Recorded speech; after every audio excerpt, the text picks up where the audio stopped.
ବଡ଼ ଜଙ୍ଗଲରେ ମେନା ଚଢ଼େଇ ଆଉ ମେନା ଚଢ଼େଇର ପୁଅ ରହୁଥିଲେ।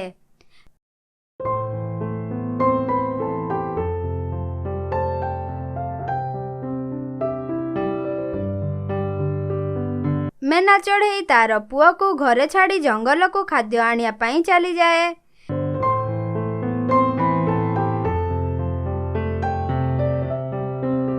ଏପଟେ ଦୁଇଟି ଚିଲ ଗୋଟିଏ ବଡ଼ ଗଛରେ ରହୁଥାନ୍ତି ଆଉ ଦୁଇଟା ଅଣ୍ଡା ଦେଇଥାନ୍ତି।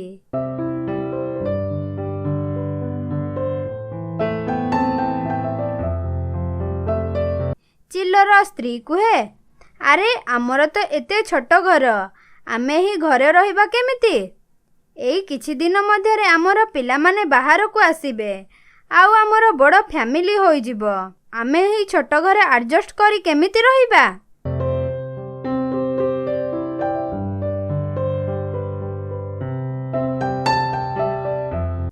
ତାହାପରେ ଚିଲ କୁହେ, ଆରେ ହଁ, ତମେ ଠିକ୍ କହୁଛ।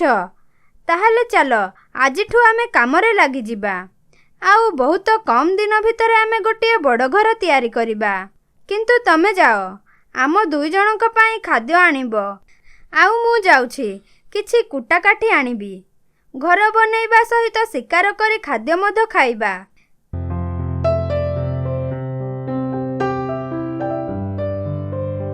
ତାହାପରେ ଚିଲର ସ୍ତ୍ରୀ କୁହେ, କିନ୍ତୁ ଆମ ଅଣ୍ଡା ପାଖରେ କିଏ ରହିବ? ଆରେ ପାଗେଳି, ଡରୁଛ କ'ଣ ପାଇଁ? ଆମେ ବା ଶିକାରୀ ଚିଲ। ଆମ ଅଣ୍ଡାକୁ ଚୋରାଇବାକୁ କାହାର ସାହସ ନାହିଁ। ଆଉ ଯିଏ ଆମ ଅଣ୍ଡାକୁ ଚୋରାଇବ, ମୁଁ ଏହି ଜଙ୍ଗଲରେ ନିଆଁ ଲଗାଇଦେବି।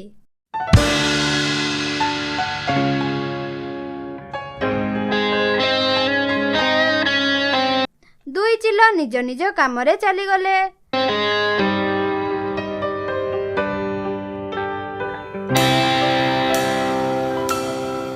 ତାଙ୍କର ଅଣ୍ଡା ସେହି ଗଛରେ ଥାଏ। ସେହି ପାଖ ଗଛରେ ମେନା ଚଢ଼େଇ ବସିଥାଏ। ଆରେ ବାପରେ, ଏହି ଚିଲମାନଙ୍କର ଅଣ୍ଡା ପାଖକୁ ଯିବାଟା ବହୁତ ଖତରନାକ। ମୁଁ ଶୀଘ୍ର ଏଠାରୁ ଚାଲିଯାଏ। ଏମିତି କହି ଯିବା ପାଇଁ ବାହାରୁଥାଏ। ଚିଲମାନଙ୍କ ଅଣ୍ଡା ପାଖକୁ ଆଉ ଗୋଟିଏ ଚିଲ ଚାଲି ଆସେ।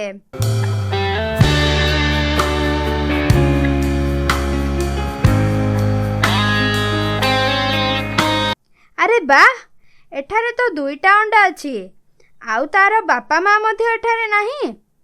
ମୁଁ ଏହି ଦୁଇଟା ଅଣ୍ଡା ଆରାମସେ ଖାଇ ଏଠାରୁ ଚାଲିଯିବି। ଏମିତି କହି ସେହି ଚିଲ ଅଣ୍ଡା ଦୁଇଟା ଖାଇଦିଏ।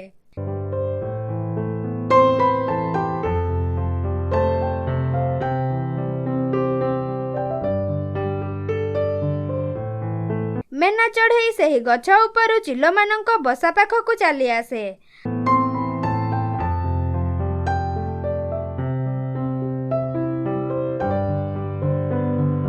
ଆରେ ଏ ଦୁଷ୍ଟ ଚିଲ, ତୁ କ'ଣ କଲୁ? ତୋରି ପରିକା ଦୁଇଟା ଚିଲଙ୍କ ଏଠି ଅଣ୍ଡା ଥିଲା ଆଉ ସେମାନେ ଶିକାର କରିବାକୁ ଯାଇଛନ୍ତି। ତମେ ସେମାନଙ୍କ ଅଣ୍ଡା ଖାଇଦେଲ। ଏବେ ସେମାନେ ଆସିଲେ ଏହି ଜଙ୍ଗଲ ଛାରକାର ହୋଇଯିବ ଆଉ ସେମାନେ ତମକୁ ମଧ୍ୟ ଛାଡ଼ିବେ ନାହିଁ। ଚିଲଟି ବହୁତ ଜୋରରେ ଡରିଯାଏ।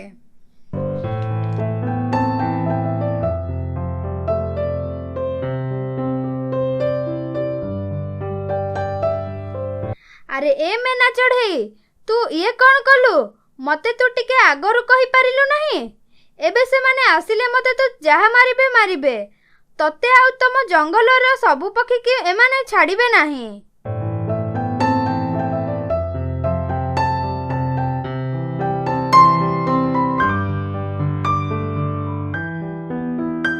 ଆରେ ଚିଲ ଭାଇ, ତମେ ତାଙ୍କ ଅଣ୍ଡାକୁ ଖାଇଛ, ସେ ଆମକୁ କ'ଣ ପାଇଁ ମାରିବେ?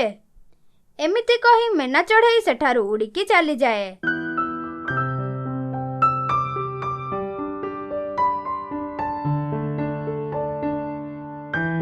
ଆଉ ଚିଲ ମଧ୍ୟ ଉଡ଼ିକି ଚାଲିଯାଏ। କିଛି ସମୟ ପରେ ଦୁଇ ଚିଲ ଆସନ୍ତି।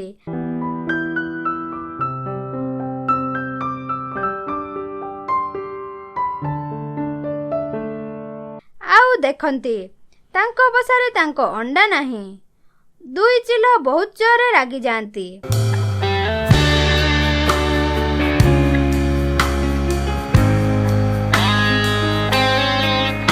ଆରେ କାହାର ଏତେ ସାହସ ହେଲା? ମୋରି ଅଣ୍ଡାକୁ କିଏ ଖାଇ ଚାଲିଗଲା? ମୁଁ ଏବେ କାହାକୁ ଶାନ୍ତିରେ ରଖାଇଦେବିନି।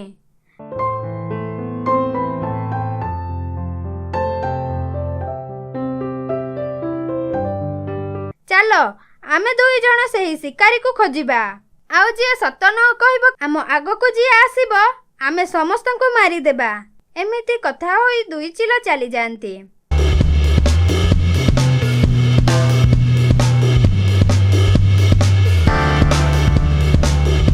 ବାଟରେ ଶୁଆ ଗୋଟିଏ ଗଛରେ ବସିଥାଏ। ସେଠାକୁ ଦୁଇ ଚିଲ ଯାଆନ୍ତି।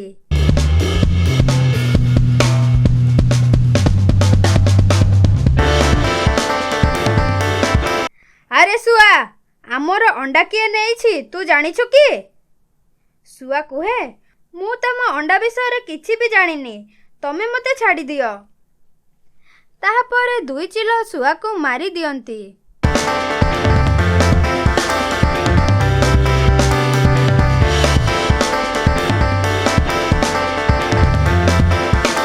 ଆଉ ସେଠାରୁ ଚାଲିଯାଆନ୍ତି।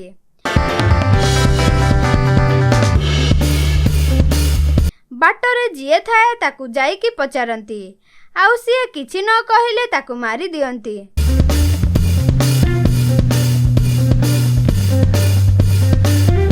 ଏମିତି ବହୁତ ପକ୍ଷୀ ମାରି ଦିଅନ୍ତି।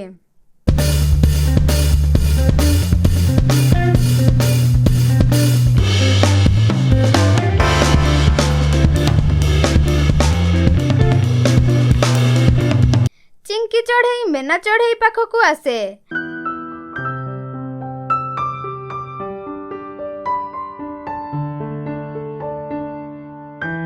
ଆରେ ମେନା ଚଢ଼େଇ, ତୁ ଏଠାରେ କ'ଣ କରୁଛୁ? ତୁ ତୋର ପୁଅ ସହିତ ଚାଲ, ଏହି ଜଙ୍ଗଲ ଛାଡ଼ି ଚାଲିଯିବା। ଆରେ ଚିଙ୍କି ଦିଦି, କ'ଣ ହୋଇଛି? କ'ଣ ପାଇଁ ଆମେ ଜଙ୍ଗଲ ଛାଡ଼ି ଚାଲିଯିବା?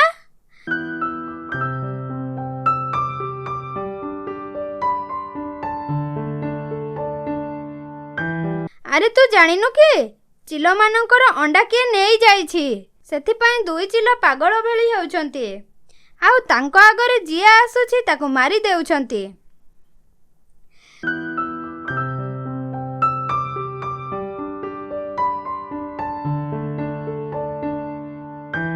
ମେନା ଚଢ଼େଇ ଚିଙ୍କି ଚଢ଼େଇକୁ ସବୁ କଥା କୁହେ।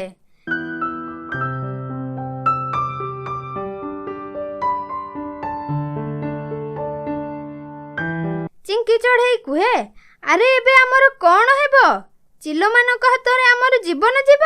ତାହାପରେ ମେନା ଚଢ଼େଇ କୁହେ, ଚିଙ୍କି ଦିଦି, ମୋରି ପୁଅ ତମକୁ ଲାଗିଲା। ମୁଁ ଯାଉଛି, ଚିଲମାନଙ୍କୁ ସବୁ କଥା କହିବି, ଆଉ ଆମେମାନେ ତାର କିଛି କରିନାହାନ୍ତି ବୋଲି ତାକୁ କହିବି। ଏମିତି କହି ମେନା ଚଢ଼େଇ ଚିଲମାନଙ୍କ ପାଖକୁ ଚାଲିଯାଏ।